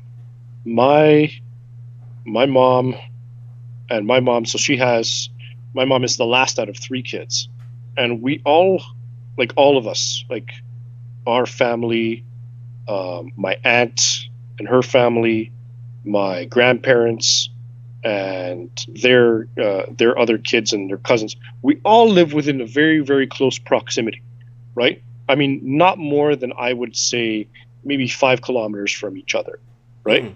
So like we can still make it relatively close to each other in the event that, I don't know, if I have to sleep over at her place, or if my aunt is traveling somewhere and she needs to drop off the kids, or whatever the case may be. It's like we always, and we grew up in that sort of, that family and that mentality where we all, we all took care of each other, right? So I like that. From my understanding, that's actually a pretty rare thing, where families actually take care of each other's kids. I know maybe it happens in like some Eastern cultures, say like in like Indians or other cultures or whatever, but that was rare. That was very rare in not my family, but I mean like in my friends who I grew up with. Like it was just their family and that's it. Or if they had to look after somebody, they had to hire a babysitter or whatever. Right? But for us, it was just, everybody looks after each other. And in some cases, parents would travel or whatever. It's like, here, come stay over at our house, or we'll come, babysit you, whatever. Right? It's like, yeah. So I don't know. Maybe it's a lifestyle thing, right? And maybe that's different for my generation, right? Because we're always busy working. So at least from my perspective, I wish that would be something that would be different with our generation. Unfortunately, it's not. Let me jump off topic here, real quick. Yeah, go ahead. Money laundering in Vancouver casinos, they're estimating about $1 billion a year. $1 billion? I think it's more than that. Yeah, I think it's a lot more than that. I say that because I look at some of the, and you know what? I don't think it's as simple as it's being put. They talk about the Vancouver model, right? Let me put it this way, Mike. You don't think there's some real estate agents involved in this in some way? Everybody's involved in this. Everybody. And I think that's why it's taken so. It's either taking such a slow step. The RCMP knew about it 25 years ago and never did anything about it. Their asses stand down. Jeez, 25 years. Oh my God. Like, Mike, if they've known about it for 25 years, then yeah, there's way too many. Ooh, that's what I wanted to tell you about. Yes. Do you remember? Okay, so I sent you a whole bunch of those articles, and there was a guy on Twitter who was talking about a whole bunch of these real estate kingpins were getting killed. Yes. And then I asked you, are they going to kill me? And I'm like, no, you're not a real estate agent. No. But I was like, how do real estate kingpins get just, randomly murdered like this? And I'm like, there's got to be some connection, right? I don't know. It's like, did they do shady deals? Did they, nobody just gets shot for nothing, right? I mean, I'm looking at that and I'm like, okay, so they're all like real estate kingpins in one way or another, and okay, and they operate out of each major city. You saw one in Toronto, you saw one in Oakville, you saw one in Montreal, you saw one in Calgary, and I'm like, wow, it's like, I don't know, it's like, I don't know if it's like a market takeover or someone's trying to corner each major city or something or what, but like I saw that and I was just like, wow, like it's the wild, wild west. Let's put it this way. Yeah, well, anything that involves organized crime, there's always people that get wasted, right? Oh, of course, absolutely. There's absolutely. always get wasted. But on the another point that I wanted to make on the whole money laundering situation, it's more than just. I think it's more than just real estate. It's more than just casinos. Fentanyl. Sorry? Fentanyl, absolutely. That's being imported in from China in huge amounts. Oh, the precursors. Yeah, absolutely. Look, there's the only way I can explain it from my point of view is that let's look at it this way. Think of any business that operates either solely or a majority on cash. Think of it that way. Mm-hmm. Think how many businesses are, and I don't want to sound like I'm, dare I say it, racist in any way, shape, or form, Mm-hmm. but look how many of those types of businesses are owned by either, by say, for example, Chinese people. Mm-hmm. So it's an angle. A lot of them work an angle, and Oh, I yeah. mean, do you remember when we were kids? We'd go to the malls and stuff, and little strip malls, and we'd wonder how the heck is that place stay open when we're looking at businesses no one would go into. That was the old way of laundering money. They would trickle the money down, they would layer it through the company, they would pay their taxes, and they'd keep quiet, right? And they live a modest life. Now they want to bring in hundreds of millions and billions of dollars, and kind of, instead of working that grinding and layering and grinding over time, they want to do it overnight. And one big, I know, just like one big splash, so to speak. Yeah. Right. And I'm even noticing this too. Well, not me, but even my sister. She noticed this when she was trying to buy a condo. So I don't know if I told you the story where my brother and my sister, they bought a place together at Jane and Finch at the bottom of the market in 2009. They bought a place for, I think it was like a 310 or something like that, and they sold at the top in 2016 for about 680. So they made a good chunk of change on their property. And so my brother and sister, they went their separate ways. And so my sister tried to use the money that she'd made on that transaction to buy a condo at Young and it was Young and Shepherd. It was a specific project called Emerald City. Oh, Emerald City, yes. Do you have any idea what the minimum price going for a bachelor was at Emerald City? Mm-hmm. And she was more than capable of, like she's a full-time nurse, she's a practitioner, she makes good money, and she's got a decent-sized down payment ready to go, and they just wouldn't let her have it, right? It turns out that they were going upwards of close to $700,000 for a bachelor. What? And then on top of that, everybody who was going in to buy, Chinese, like everybody. There you go. Nobody else. No Indians. No Europeans. No. It was like all Chinese. All, like everybody. I'm like, what the heck is going on here? Mm-hmm. I'm like, really? Well, whatever. I mean, but that was just an experience that my sister had, and she ended up buying around Park Lawn and Lakeshore. But for a little bit less of a price with actually a better condo. But the point was, there are certain areas where you try to go and buy, and you can't, or it's very, very tough to do so. Yeah. Even if you have the money, even if you have the the financial capability to buy and pay your mortgage and everything else. I don't know what it is. I can't explain it. Okay. But it is what it's a phenomenon, and it's happening in every English speaking country. It's not just here. So I'm not picking on the Chinese. Believe me, my wife's Asian. I'm not. I'm just if it was the Americans, I'd be saying it's the Americans. If it was the Russians, I'd be saying, what are these Russians doing? Why are they buying up our condos? You know what I'm saying? It's just what it is. It's, you know what I mean? So absolutely. Yeah. Okay. Anything you want to add? Anything I want to add? You know what? I think this year, politically speaking, with the next election, I think it's going to be interesting. And I think a bellwether of that would be what would be happening in the by-election in Burnaby South. And I'll tell you what I think is going on down there. So I had a little bit of a back and forth with a local resident from Burnaby South there, and for people who are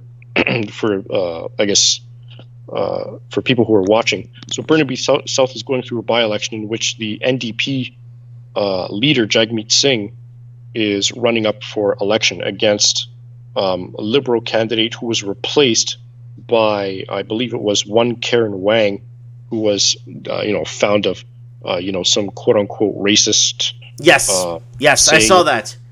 Just posting in the WeChat group or whatever it was, and then you have the Conservative candidate who's a Korean, and then you also have the PPC candidate, People's Party. That's Maxim Bernier's party. And the candidate there is Laura Lynn Thompson. Anyway, in my analysis there, I had noted that both the NDP and the Liberals are playing to lose. Let me explain what I mean.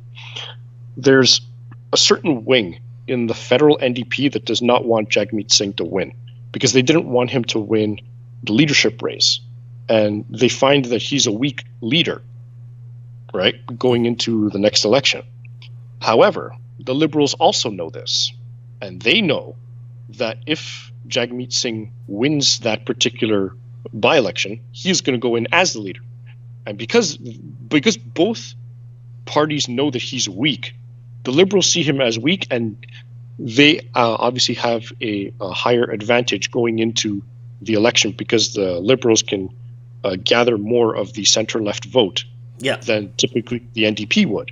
Yeah. However, if Jagmeet Singh loses, that bolsters the NDP's call for a new leadership race because Jagmeet hasn't been able to garner the support. He hasn't been able to win in a by-election. He hasn't been able to raise his profile or the NDP profile for the 2 years since he has become leader. Typically what happens is after a leadership race, if the new leader doesn't have a seat in parliament, typically they'll spend some time, crisscrossing the country building support. Jagmeet Singh hasn't been able to do that as well as, say, other leaders have. So, I mean, that's going to be a very, very interesting... What did the Wang lady say that was racist? Well, it was not, I don't think it was, but it was being portrayed as racist. So basically she had a post in a WeChat where she's talking about her candidacy, and she's talking about there are more than, I think, 16,000 Chinese people in Burnaby South. And then at the end of her post, she goes, I can strengthen my candidacy because my opponent, Jagmeet Singh, is of Indian descent. And that's it. It was the fact that she mentioned his Indian descent that the media made such a big deal about it. But then I looked at it, and then this is where I sort of came up with my theory. I'm like, wait a second. I mean, the Liberals must, but this isn't new. This post wasn't new. It has been on for months. I'm like, the Liberals must have known about this, right? So if they did, then they would put her there as the candidate because they would want Jagmeet Singh to win.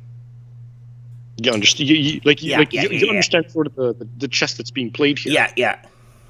They're calling checkmate right now. Oh yeah. I think, you know what? I honestly want to say that Jagmeet's going to win, but I don't know. I can't say for sure. Yeah. But yeah, I know. Like it's very interesting the way that both parties are playing it. Like I said, they're both playing to lose because whoever loses now is going to end up winning later. Interesting, right? Yeah. Well, we'll keep our finger on the pulse with that. Keep following that story for us, and we'll have you on again. For sure, Mike. Yeah, I'll be uploading this to my main channel, so we'll get a lot of views once it's up there. People are flocking to my backup channel. I'll be back in April on my main channel streaming live again, and it's been a tough ride with YouTube. You know. For sure. Yeah.